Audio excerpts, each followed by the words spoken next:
Hello there, it's Elizabeth, and I am bringing you a patient concept map over the topic of seizure today. So let's just get started talking about the patho of seizures. So seizures are uncontrolled electrical discharges of neurons in the brain, and this may cause a disruption in the level of consciousness or in patients' behaviors. And there's a wide range of causes for seizure. One of the causes can be epilepsy, and that is when a patient has seizures. Usually they've had multiple seizures, and this is kind of like a syndrome that they've developed that they have seizures, and so that is called epilepsy. You can also have seizures that are just basically a seizure that was caused by something, and it's not that you have an underlying epilepsy problem, you just had something that happened that caused you to have a seizure. So examples of that could be like if you had a brain tumor that was pushing on some structures in your brain, that could cause you to have a seizure. If you had an electrolyte imbalance, and specifically sodium is a really big one that can cause seizure. If you have a fever, so this is kind of more common in children, rapid rise in the temperature leads to a seizure. This is usually not something that's life-threatening, but is really terrifying for parents. A stroke, so if you have a stroke and you have some swelling on the brain or something like that, that could lead to a seizure. Or problems with substance abuse, and one of the biggest ones is alcohol withdrawal. Patients who are withdrawing from alcohol commonly have seizures. So those are reasons for just like isolated seizures versus the diagnosis of epilepsy, which is like an ongoing problem of having seizures. And then also idiopathic, so people can have seizures, they just maybe have one seizure or have one seizure and then don't have another seizure for years, but we don't ever really figure out what the reason for it was. It was just kind of an idiopathic. That just kind of means we don't know. We don't really know why that happened. So that's the patho. And then into assessment, there are multiple types of seizures, okay? And this is usually characterized by where in the brain the seizure is occurring. So if it's occurring in certain parts of the brain, then the patient will exhibit a certain presentation. So if they're having a generalized seizure, which is a seizure that affects both hemispheres of the brain, they may present in one specific way versus if they're having a seizure that's just on one side of the brain, and those are known as simple partial or complex partial seizures. So those kind of present differently, and we can go into and talk about what the most common presentations are. And then there are phases of seizure. So the pre-ictal phase is the phase before we have the seizure. And some patients will experience what's called an aura, which may be a feeling, a smell, a change in vision. It's different for everybody, but they have some sort of a sensation that keys them into the idea that they're going to have a seizure. And certain types of seizures can be associated with an aura, and others maybe not. But sometimes patients will have a warning before they have a seizure. And then we have the ictal phase, which is basically the period of the seizure, the time that the seizure is lasting. And then the post-ictal phase. And when a patient has a seizure, and they typically have this post-ictal phase, it's a phase where they are just exhausted, okay? And this could last hours, it could last, a day, but they're just really, really tired, extremely fatigued. They may have trouble protecting their own airway because they are just really out of it. And when patients are going through this, we really just need to let them sleep, because if we're really disruptive of them, we can actually induce another seizure. So we just need to kind of let them rest, make sure their airway is protected, that type of thing. Okay, so then let's go over here and just kind of go into some of the causes for, the types of different seizures. So we have the generalized seizure, which can affect both hemispheres of the brain, affecting both sides. So the initial one here is tonic-clonic. This is going to be the seizure that you see on TV, this really dramatic, oh, they're having a seizure. And it's also really common in the hospital. Patients who have tonic-clonic seizures. This is probably the first thing you think of when you think of a seizure. But it's like this rhythmic jerking and it alternates with muscle stiffening and rigidity. Okay, so they're going from this jerking and then really rigid muscles and jerking. It's kind of like this alternating pattern. And they usually have lost consciousness for this, and it's likely that they will have loss of control of their bowel and bladder for this. And this typically lasts 2 to 5 minutes. Okay, if we have seizures lasting longer than 5 minutes, that's a big deal. Okay, so 2 to 5 minutes, tonic-clonic seizure, that's kind of the classic seizure. If a patient's having a tonic-clonic seizure and it's going on for longer than that, we worry about permanent brain damage that can occur. All right, and then we have also under generalized seizure, a tonic seizure, which is just abrupt increase in the tone of muscles along with loss of consciousness. So it's just like rigidity and stiffening and loss of consciousness, okay? And then we have clonic, which is the shaking portion, okay?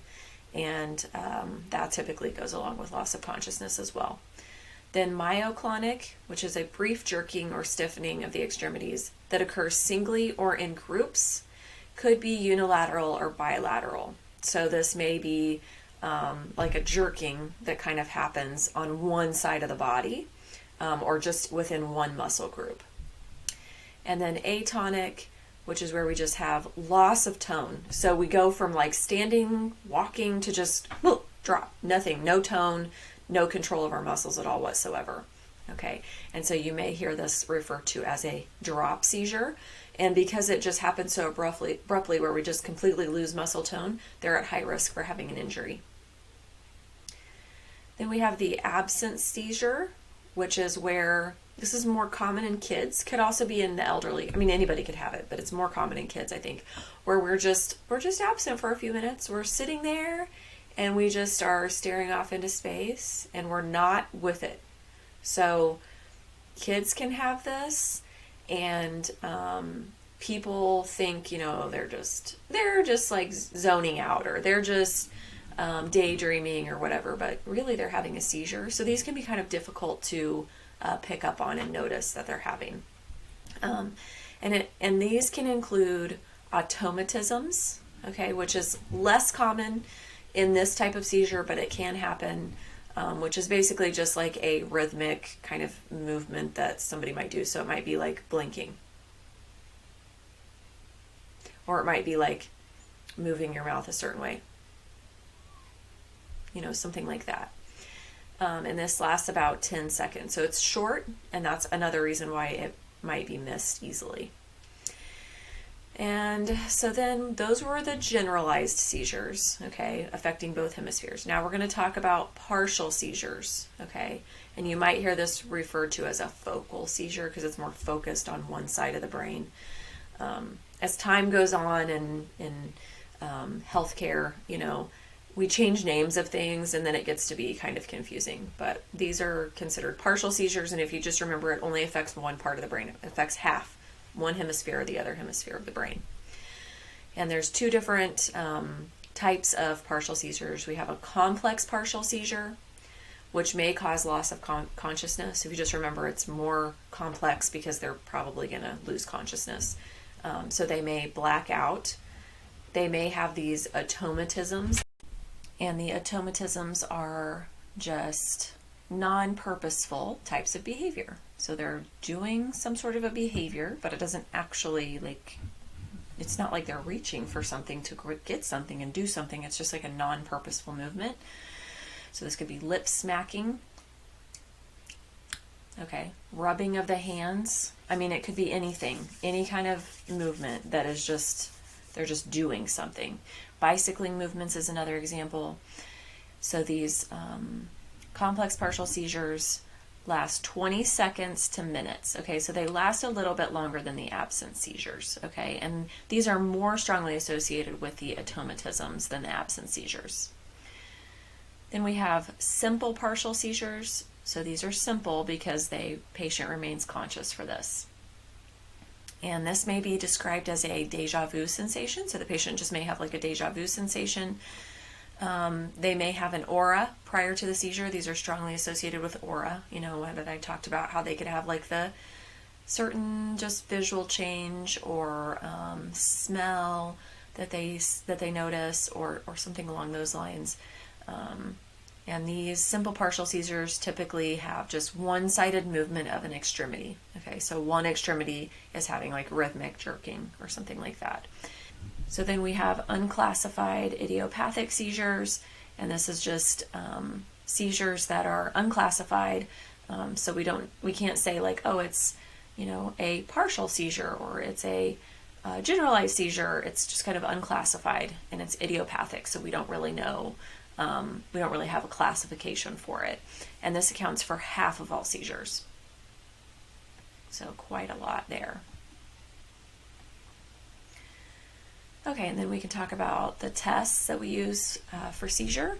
And the most common one, the biggest one, is this EEG, okay, electroencephalogram. And so this is where we put all these electrodes on the patient's head, and we get a reading of brain activity from this. And so neurologists can use this to determine when the patient has a seizure.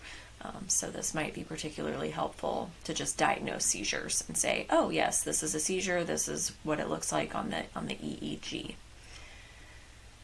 can kind of see how many seizures they might be having within a certain amount of time while they're on the EEG machine.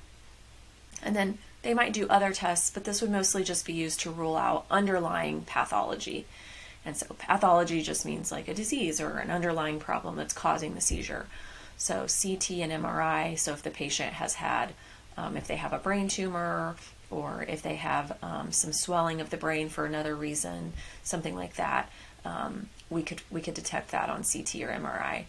And then electrolytes, so checking the patient's electrolytes, including sodium. That's a common hyponatremia can be common cause for seizure, as well as hypoglycemia, so super low blood sugar, really common cause for a seizure. And then hyperkalemia is another common one.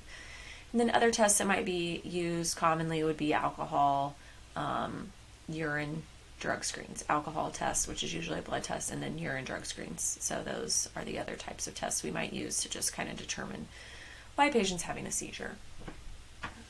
So the interventions that we can do, and so remember these interventions could be nursing interventions or they could be collaborative interventions that the healthcare team might use. So remove or treat underlying condition. So we always want to do that, right? If we have a problem that is caused by something that's an underlying problem, we want to treat that, and that will take care of the thing it's causing. So like, for instance, if we had hypoglycemia and that was causing the patient to have a seizure, if we could just treat the hypoglycemia, that would take care of the seizure. So we wouldn't necessarily have to do a whole bunch specifically for the seizure if we could treat the underlying problem. We use a lot of anti-epileptic drugs. You may hear them called anticonvulsants. There are a lot of different ones that we can use. So that's something we'll talk a little bit more about. Safety is a huge priority in patients with seizure, and we have something that we use in the hospital called seizure precautions, and we'll talk more about that. We never, ever, ever put anything in the mouth of an actively seizing patient. So it used to be that they would use something called a tongue blade. Basically, it's kind of like a tongue depressor with, attached to something, so they would put that in the patient's mouth to keep them from swallowing their tongue, which I think they've now come to the realization that it is like physically impossible to swallow your tongue. So we don't actually need to do that. Plus, it's causing harm. It can cause harm to the patient, because if I am having a seizure, uncontrolled movements, and you have something in my mouth, I could break a tooth. That could lead to that tooth now being aspirated, or I could end up with an injury inside my mouth. Injury to my airway, if I have, your airway is not huge, so if you have some swelling in that area because somebody had something in my mouth causing me trauma while I'm having a seizure, that could, harm the patient. So we don't ever put anything in the patient's mouth who's having a seizure. We use IV benzodiazepines to treat active seizures. So benzodiazepine drugs end in PAM, so the most common ones are going to be lorazepam, or diazepam. Those are IV medications that we use to treat active seizures. We do usually turn the patient on their side. So another huge priority for these patients is to protect their airway. So if they're having trouble with their airway, that needs to be our biggest thing, is trying to get their airway clear. And so if they're like laying on their back, that saliva and stuff that, is kind of building up in our mouth, we're constantly producing saliva. So if now I'm having a seizure and I'm not doing the normal thing I do, like swallowing, then those secretions just kind of build up in your mouth, and then it kind of sits in there, and that can like get into the airway, and that can cause problems with respiratory status. So we usually turn the patient on their side, and that kind of helps so that those secretions can just kind of like fall out the side of their mouth rather than going down into their airway. And we might suction, so, not like sticking it way down in there, but, we may be able to just kind of suction here a little bit to try to help bring those secretions out so the patient's not having airway compromise from them. And then we need to loosen restrictive clothing. So if I have, a shirt that's buttoned up around my neck and I'm having a seizure, we might want to just like loosen that. Other like tight clothes that are kind of restricting movements and things like that. We never restrain the patient, so we can cause them harm if we're trying to like hold them still. So we usually just turn them on their side and kind of let them have their seizure in a safe way. We might put a pillow under their head. We might move furniture out of the way so that they're not going to hit their head or injure themselves on a piece of furniture or something like that. If they're in a chair or, somewhere that's not safe, then we might want to do whatever we can to get them into safety. We might have to move them or whatever. We always record and document kind of what's happening with the seizure and how long the seizure is lasting. So that is one of the priorities that we have as taking care of patients who are having seizures, is recording. Remember I said before, how long the seizure lasts is important, because the longer it lasts, the more concerned we are for like issues that can happen in the brain from seizing for so long. So that's important. And then another intervention that can be done for patients with seizures is something called a vagal nerve stimulator. And so this is actually something that's implanted into the patient that can kind of help control seizures. And it's typically used for cases that are not responding to medications. So let's just talk a little bit more about, let's start with these seizure precautions over here. Seizure precautions can include oxygen available at the bedside. Sometimes these patients have trouble managing their airway, so their oxygen saturation can get low.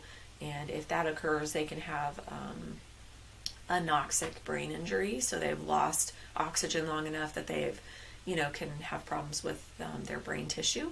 So we want to have oxygen available. We want to have suction available, because sometimes we really do need to suction so that we can help them manage their airway. We want to have the bed in the lowest position, so that way in case something would happen and they would fall out of that bed, it wouldn't be way up high in the air. We want to have IV access. If I can have an IV before this patient starts having a seizure, that way when they're having a seizure, I can give them this IV medication that they need to stop the seizure, versus trying to start an IV on a patient who's having a seizure is probably impossible. Maybe EMS, they're really good at doing crazy things like that, but much better to have a patent IV in the patient who we know is just even at risk for having seizures. And then padded side rails. This is just, something that's placed over the side rails of the bed, so that way if they are having a seizure in the bed, maybe they won't hit their head on the bed, that hard plastic side rail. It's just like, something softer so that they won't injure themselves. And it just depends on the hospital protocol. Each hospital is going to have their own protocols for seizure precautions. And then, like I already alluded to, we never, ever, ever put anything in the seizing patient's mouth. So seizure precautions, it might be an order that you would get for a patient who's at risk for having a seizure. Either they came in having a seizure, or they have really low sodium and we're worried that that patient could have a seizure because of that. Or they're on alcohol withdrawal, and so we're worried that they could have a seizure. So that patient's going to get placed on seizure precautions, so that way we have everything ready and we're thinking ahead. If this patient has a seizure, I'll have everything I need, because then I'm not going to be able to think clearly or get stuff, or time matters in that type of a situation. Also, just wanted to mention, on occasion we might use There are diazepam rectal suppositories. So if I have a patient who's having a seizure and I cannot get IV access, I may be able to give rectal diazepam to try to control the seizure. And some patients might have that at home, and they might come in have already used that, especially kids.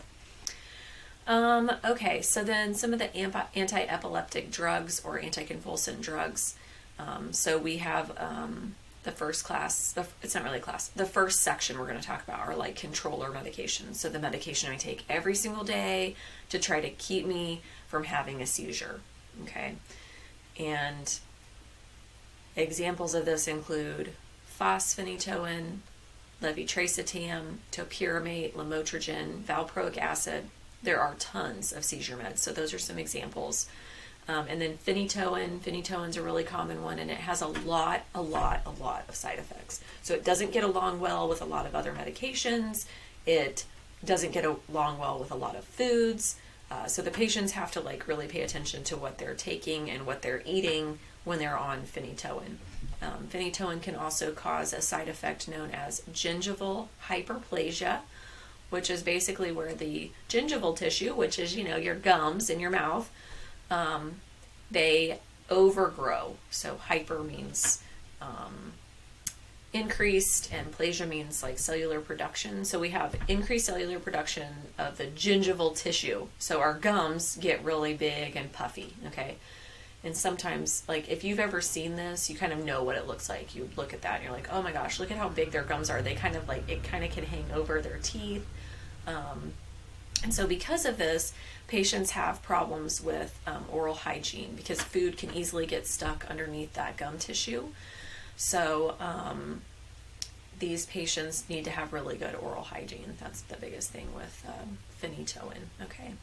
And then this is also a medication that has a therapeutic level. So it has a certain level in the blood that we're expecting to keep the patient from having seizures. So it needs to be above 10, we think, to keep the patient from having seizures. But then if it gets above 20, we're worried that it's going to be at a toxic level. So the level for this one is 10 to 20, okay? So they will have to have routine lab work to have that checked, to make sure it's within a therapeutic range.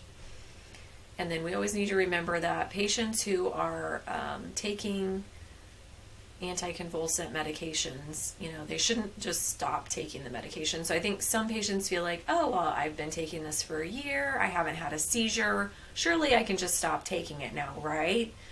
Well, no, you probably haven't had a seizure because you're taking it. So we need you to keep taking it. So I'm glad you haven't had a seizure, but we need you to continue on with not having seizures, so you need to take the medication, okay? One other thing is just, safety. So safety things, and I might talk about this over here in teaching, but, we probably don't want this patient to be doing things that could cause them injury if they were to have a seizure while they were doing it. So like driving, swimming, climbing ladders, things like that. Okay. Extreme, so worst case scenario is status epilepticus, and this is a medical emergency, and this is a seizure that lasts longer than 5 minutes. Okay, so we have kind of this ongoing seizure activity that's happening, and like I said, this could cause brain injury, damage to the tissues of the brain from lack of oxygen, or just this constant uncontrolled neuron firing. So, if it's really going on for a very long time, the patient could die from that. So we definitely want to help patients that are in status epilepticus. Additionally, multiple seizures over a period of 30 minutes, that can be considered status epilepticus.